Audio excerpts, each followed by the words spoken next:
And in the occult community, would they kind of get together at events or something, like openly Satanists and then like light witches? They were all together, yeah. So you would have But like did they the, kind of respect each other? yeah, and They it, weren't like, oh, the light witches weren't like, oh, you're a Satanist, you're bad. oh, No. and it's so Wow, that's interesting. telling, huh? Yeah, because the demons, they knew. One particular vendor, he would come and he would bring like a huge like pop-up thing with like Satan, and he would sell like stickers that were very vulgar, and he would actually do like, do you want to be baptized in the name of Satan kind of thing. So he would actually, people would come and be like, yeah, I want to give my life to him. As soon as you would enter those specific pop-ups, the air became so thick and heavy. And they were like, oh, do you feel that? It's because of all the rituals that are being done here. Like, it was so just out in the open, and people would come like just flocking to these events. There was a large one in LA that I would do all the time because all the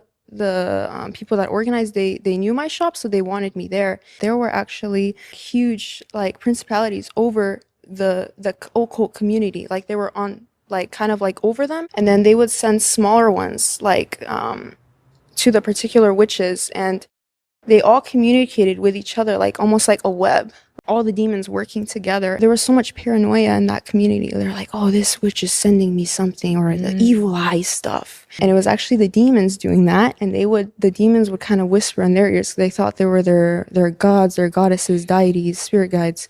They were like, oh, they'd be like whispering in their mind like, oh, this witch is trying to send you something. You have to send something back. There was a coven, and that coven, every time they would come in that pop-up community, I would just start trembling because you could just feel the demonic energy.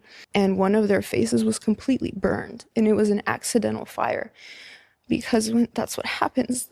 The enemy gives you, whether it's money, whatever it is, success, whatever it is, he takes it, and then he takes more. Like, it's never enough. He steals, kills, and destroys when he gives you something. He always takes more. Whatever he gave you, like if he gives you a penny, and you're like, oh, that's a shiny penny, like money, for example. Like, my shop was doing well, for example. And I was like, oh, wow. And I would say things, I would say like, thank you, universe. Like, the prince of the air. People there would say like, oh, we think source. We don't call him God. We say source or universe, things like that. At that time, I was so deceived that if someone told me, all that you're doing is demonic, I would have been like, oh, you're so close-minded and you don't understand.